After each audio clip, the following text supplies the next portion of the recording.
Berikutnya kita akan menjelaskan tentang hal-hal yang akan terjadi selanjutnya ya.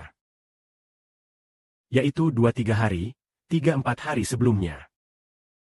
Pada suatu hari, saat saudara Shebo sedang tidur siang, ada sebuah suara yang berkata, Tuhan Yesus Kristus akan meruntuhkan pemerintahan iblis ya. Saudara Shebo pun langsung terbangun.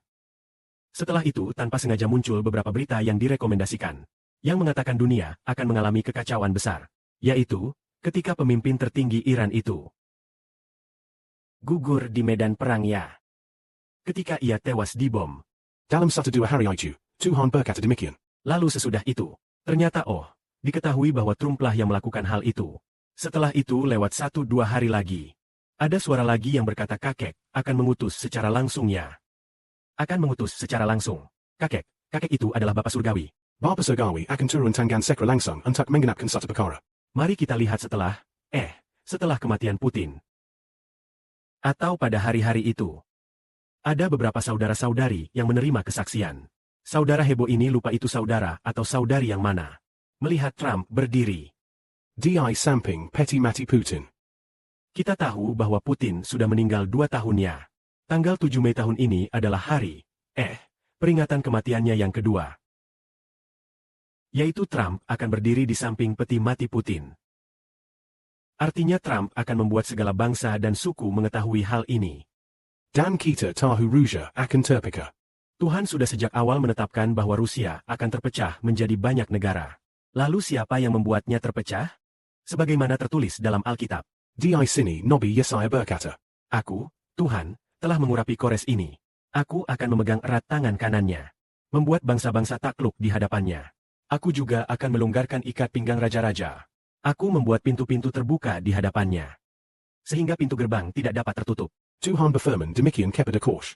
Aku sendiri akan memimpin engkau. Dan meratakan jalan yang berliku-liku. Pintu gerbang dari tembaga akan kuhancurkan. Pintu palang besar akan kupatikan. Aku akan memberikan kepadamu harta yang tersembunyi dan kekayaan di tempat-tempat yang tersembunyi. Supaya engkau tahu bahwa akulah Tuhan, Allah Israel, yang memanggil engkau dengan namamu. Oleh karena hambaku Yakub dan Israel, pilihanku. Aku memanggil engkau dengan namamu. Meskipun engkau tidak mengenal aku memberikan kepadamu gelar yang mulia ini, Kores ini. Tentu saja, pada zaman perjanjian lama, pada masa ketika kerajaan Babel sangat kuat, ada seorang raja yang bernama Kores. Tetapi apakah Bapa Surgawi benar-benar hanya melakukannya demi orang-orang perjanjian lama? Tidak. Bagian ini seolah mengatakan bahwa ini demi Israel perjanjian baru. Demi Israel perjanjian baru. Bapa Surgawi akan melakukan hal ini. Musa Israel adalah negara mana? Yaitu Rusia di utara, negara dengan wilayah terluas. Yaitu negara dari binatang berkaki 10. Jadi kepala ke-7 dari binatang berkepala 7 dan bertanduk 10. Yang menerima luka mematikan. Karena apa mendapat luka mematikan itu? Yaitu karena Kores dalam nubuat menyerang utara. Menyerang Rusia di utara. Seperti dalam perjanjian lama, memang kerajaan Babel berada di utara ya. Tepatnya di sebelah utara kerajaan Israel kuno. Kebetulan Rusia saat ini juga berada di utara. Maka ketika kita membaca kitab Wahyu, kepala ke-7 dari binatang berkepala 7 dan bertanduk 10 menerima luka mematikan. Maksudnya Rusia kembali terpecah. Mengapa ia terpecah? Tentu kita tahu presidennya. Ia sudah meninggal. Sekarang hanyalah seorang pengganti. Lalu siapa yang mendorong perpecahan itu? Bukan hanya karena konflik internal. Pasti ada kekuatan dari luar yang menyerang. Lalu kekuatan siapa itu? Kelihatannya ialah seorang yang dipilih Tuhan demi Israel. Sebagaimana dikatakan di sini dikatakan, Aku, Tuhan, telah mengurapi Kosh, aku. Memegang erat tangan kanannya. Membuat bangsa-bangsa takluk di hadapannya. Aku juga membuat ikat pinggang para raja terlepas. Membuat pintu-pintu kota terbuka di depannya. Membuat pintu-pintu kota tidak tertutup. Beginilah firman Tuhan kepada Kosh. Aku sendiri akan memimpin engkau. Meratakan jalan yang tinggi dan rendah. Pintu-pintu tembaga akan kupatahkan, gerbang besi akan kupotong. Semua ini demi alasan apa? Karena hambaku Yakub dan Israel pilihanku. Aku memanggil engkau menurut namamu. Sekalipun engkau tidak mengenal aku, namun aku memberikan kepadamu gelar yang mulia. Lalu demi siapakah Bapa di surga melakukan semua ini? Demi Yakub yang sangat dia kasihi. Demi Israel yang dia pilih. Lalu Yakub yang di sini. Israel yang di sini, saudara saya di dalam rotahu, sanggup bukan Israel dalam kitab kejadian itu.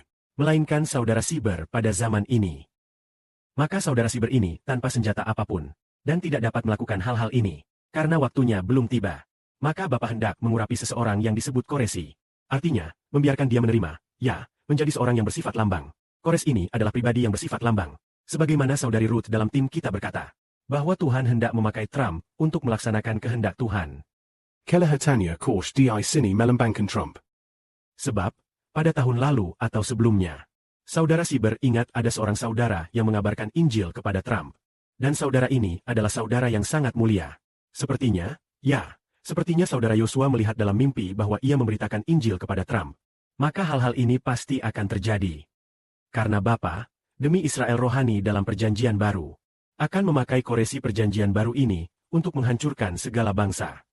Sehingga segala bangsa itu, setelah runtuh secara politik. Barula Injil Kerajan Israel Rohani, akan bangkit. Sebab nubuat juga mengatakan Rusia akan terpecah. Lalu siapakah yang membuat dia mendapat luka yang mematikan itu? Kelihatannya adalah Trump yang disebut Kores ini, mengembalikan segala kemuliaan kepada Bapa dan Tuhan,